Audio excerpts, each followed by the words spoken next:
አብርሽ ዛሬ ከጓደኞቹ ጋር ዲኮር ነገር ሰርቶ ለየተረሽ ነገር ሰርቶ ኬክ አስደፍቶ ለሄርሜላ እንግዲህ ታው ጀርባ ካሜራው ጀርባ ደግሞ ሌላ አዲስ ነገር አለ ማለት ነው።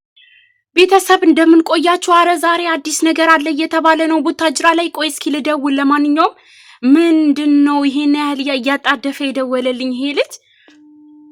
ጉድ ነው። እኔማ ጽዳት ነኝ እኮ ጽዳት ምንድነው እናንተ? ሄሎ ወንድሜ፣ እንዴት ነህ? ሰላም ነው አለው።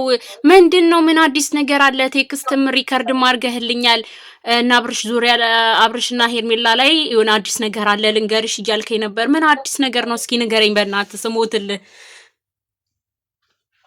ያው እንግዲህ በጣም ሰስፔንስ የሚያደርግ ነገር ነው። ያው ትልቁ ነገር እንግዲህ በቅርብ ሰዓት ይጠብቁ። ግን ከ3 ቀን በፊትና ከተወሰነ ቀን በፊት ብዙ ይቅርታ ጥያቄ አብርሽ እየጠየቀ ነበረ እና እሷ ደግሞ ያን ነገር አልተቀበለችም እና ዛሬም ደግሞ ያው የሆነ አዲስ ነገር አዘጋጅቶ ይቅርታ ነገር ነው። ብቻ ያው ቤተሰቦቻችን ይጠብቁ ያን ነገር። እንዴ ቆይ ምን ትላንትናም እኮ ይቅርታ ብሎ ድጋሚ ለሁለተኛ ዙር ይቅርታ ጠይቋት ነበር ሄርሜላን። የዛሬው ምንድነው ለየት ያደረገው ነገር? ሪከርድ ማርገህልኛል፣ ቴክስትም አርገህልኛል እና ከጓደኞቹ ምናምን አልከኝ። እስኪ ያለው ነገር አብራራልኝ። ምንድነው? ያው እንግዲህ አብርሽ ዛሬ ከጓደኞቹ ጋር ዲኮር ነገር ሰርቶ ለየተረሽ ነገር ሰርቶ ኬክ አስደፍቶ ይቅርታ ጥያቄ አቅርቦላታል ለሄርሜላ እንግዲህ ይቅርታው ጀርባ ካሜራው ጀርባ ደግሞ ሌላ አዲስ ነገር አለ ማለት ነው። ያን ነገር ተመልካቾቻችን አድማጮቻችን ይጠብቁ። እንዴ የምርህን ነው? ምንድነው? ቆይ እንደ ቀለበት አይነት ወይስ ምንድነው? ሌላ ነገር አለ? ግምቱን እንግዲህ እናንተ አስቀምጡ። የሰርፕራይዝ ነገር ያው ፕራይቬት ነገር ስለሆነ ሰዓታት በኋላ ይለቀቃል። እንግዲህ ሰስፔንስ ሆናችሁ ጠብቁ። እንዴ ቀለበት? ኧረ በእናትህ ንገረን፣ እኛ ሆዳችን ይቆርጠናል። ቀለበት ማለት የፍቅር ጥያቄውን ተቀበለ ነው ወይስ ቀለበት አሰርላት ወይስ ፍቅሩን ገለጸላት? ምንድነው? ትንሽ ጫፉን ንገረን።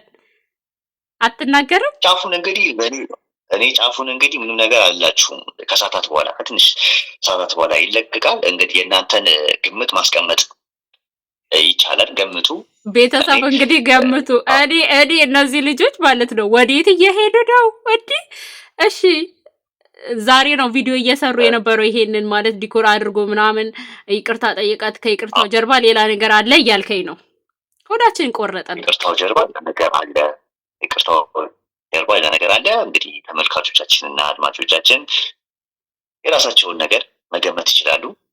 ሄርሜላ ተሳካላት ማለት ነው። እስኪ ለሄርሜላ የምትላት ነገር አለ? እንግዲህ አብሮ አደጌ ሰምተሽ ይህን ነገር በማድረግሽ በጣም ደስ ብሎናል። በጣም ከምልሽ በላይ እንግዲህ በዚሁ ቀጥይበት። እኔና አመሰግናለን ነው የምለው። እንግዲህ አዎ ሰሞኑ በጣም እያማረርክ ነበር። እንዴት እኛንም ማሰደበች ምናምን እያልክ ነበር። በዚህ 3 ቀን ደግሞ ያው ራሷንም ጠበቅ እያደረገች ነው። አብርሽንም 2 ጊዜ ነው ቪዲዮ እንትን ብሎ ይቅርታ ጠይቃት አልቀበልም ማለች። እንግዲህ አብሮ አደግህ ይሄንን ሰርፕራይዙን ፈልጋ ነው ማለት ነው። ዛሬ እርግጠኛ ነኝ ትቀበለዋለች። አዲዳ እንግዲህ ያው ሰርፕራይዝ ነገር ነው። አሁን አንቺ ያረሻለሽ ልታወጣጪ ነው። እንግዲህ ይሄን ነገር የራሳችሁን ግምት ብትሰጡ ባይነኝ። እሺ በቃ ቤተሰብ እንግዲህ ገምቱ። ምንድነው ዛሬ አብርሽ ለሄርሜላ ሰርፕራይዝ አድርጎ ድጋሚ ለ3ኛ ዙር ይቅርታ ጠይቋታል እየተባለ ነው። ገምቱ። ለማንኛውም አንተ አመሰግናለሁ። ቤተሰቦቼን ትንሽ አውርቼ እመለስላለሁ።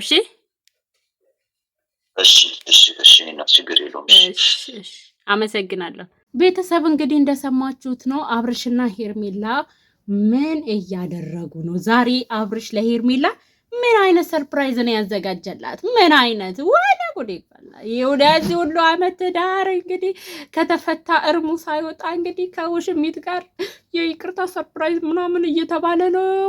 ሰማችሁ? ጉዱን ሰማችሁ?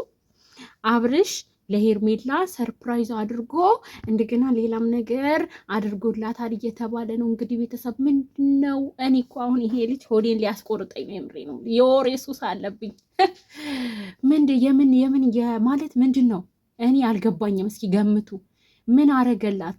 ቀለበት ነው እንዳልል ፍቅር ላይ አይደሉም። የፍቅር ጥያቄውን ተቀበለ እንዳልል እኔ አላፈቅርሽም፣ እኔ ሩታን ነው ማፈቅረው እያለ ነበረ። እንዴ እናንተ ይሄ ነገር ሩታን ለመበቀል ሆን ተብሎ የተደረገ ሴራ ነው አይመስላችሁም? አብርሽ በድጋሚ ሰሞኑ ሩታን እኮ እያላት ነበረ፣ እኔ እሰራልሻለሁ፣ እኔ አንቺን እያለ ነበረ ማለት ነው። እና አሁን ሄርሜላን አፈቀርኩ ብሎ ሊለነው ላችኋለሁኝ። የራሴን ግምት ነው፣ እናንተ ገምቱ። እኛ የመዳም ቅመሞች እንግዲህ እስትንፋሶቻችን ዛሬ እኔ ምን ልበላቸው፣ የብሬ ነው ብላችሁ ግን በጣም ተገርም ያለው ማለት ወንዶች ባገኙት ነገር ይጽናናሉ የሚባለው ነገር እውነት ነው። ልጅቷም ደግሞ በዚህ አጋጣሚ ተሳካላት። ለምን መሰላችሁ? በቃ እሱ እንዲያስባት እንዲያስታውሳት ነበረ ሰሞኑ ለካ የምታሻሸው። አሁን ግን ተሳክቶላታል። እና የእናንተ ግምት ደግሞ አስቀምጡ። የኔ ግምት ይሄ ይመስላል። ምንድን ነው የኔ ግምት? ላይክ ቀለበት ፕሮግራም እንኳን አይደለም፣ ከመቼው ፍቅር ተጫውተውልን ነው። ቀለበትማ በፍጹም ሊሆንም አይችልም። የፍቅር ጥያቄ ይመስለኛል፣ ዝም ብዬ ሳስበው ማለት ነው። የፍቅር ጥያቄም ደግሞ እሱ ነው የተጠየቀው። እንግዲህ አረ እኔ ምን አስጨነቀኝ? እናንተ ገምጡ።